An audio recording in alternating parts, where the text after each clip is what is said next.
Okay, continuing on with our exams, we're going to do the respiratory exam on Mrs. Brayland here, and I'm going to ask if she can sit up. Can you sit up for me? Thank you.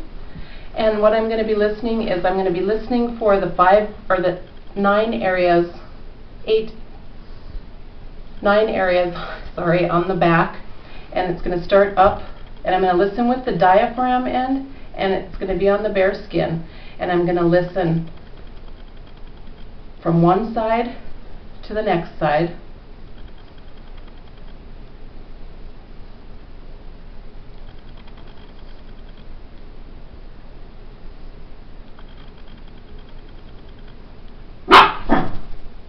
And I'm going to make sure that I listen from side to side so that I can tell if there's anything going on different from side to side.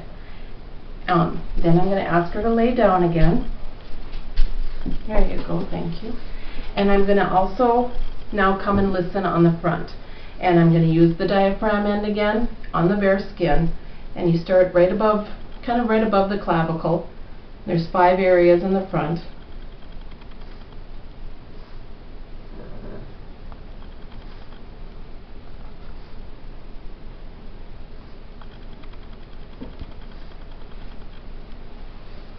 That I'm going to listen to.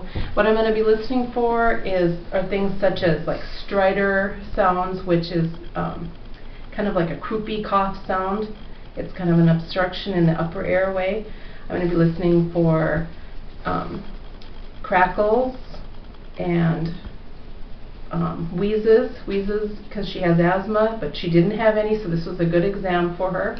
The ball didn't do anything to irritate her asthma. And that's what I'm going to listen for there.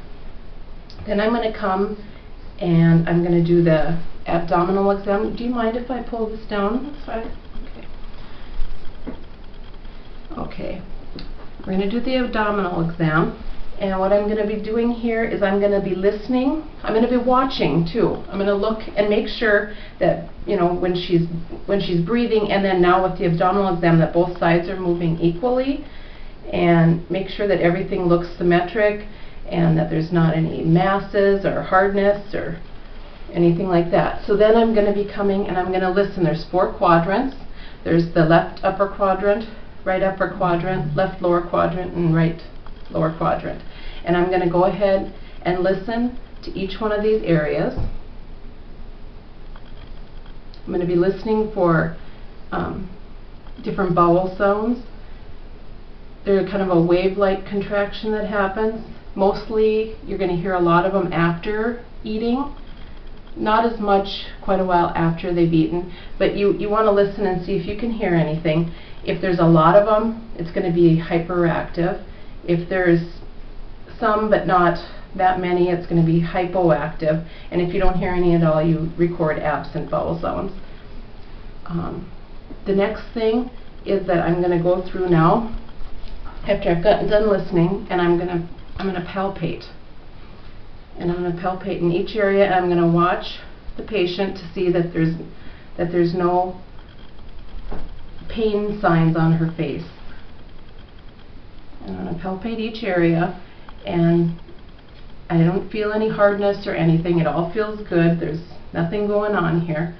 If there was some gastrointestinal distress, I would also come in each quadrant and I would do percussion, and I would tap over each area. And what I'm listening, or what I'm trying to find out there, is to hear if it's if there's like a dull sound, that's, you know, over kind of solid tissue. If it's a resonant sound, that could mean air in the bowels or in the abdomen. And so you just want to listen for some of that. And her abdominal exam was good. I'm also going to want to, with the heart assessment, I'm going to, you know, skip back up there. I'm going to want to also check peripheral pulses. So I'm going to want to come down and check her pedal pulses. And I'm going to want to do that on both feet. That's going to give me a good indication if the body is circulating the blood all over. If there's, you know, good pulse down here, her body is working good. So I'm going to check both of those. I can also check the inside pulses. they're called the posterior tibials. These are the dorsalis pedis. I can check both of those. I can also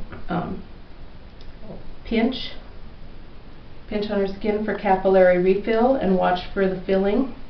If she didn't have toenail polish on, I could pinch, and if it's within 3 seconds, there's brisk refill. That's good. Cover the patient up again. Another thing that I failed to mention earlier was that I did check for the pain level. The patient's not having any pain, even though she had a fall. I can check the skin turgor. I've been looking at that every time I've done an assessment. I've looked to see if the skin's intact, dry, moist. I'm also going to check and do a pinch, and I don't know if you can see it, a pinch to check her skin turgor, and it bounced right back, so that was good. Tells me that her skin, she's hydrated, her skin is doing well. I'm going to make sure at the end of my assessment that I put the bed rails back up. I give her the call light, I lower her bed so that it's in a safe position for her, and then I ask, do you need anything else from me? Nope. Okay. I will go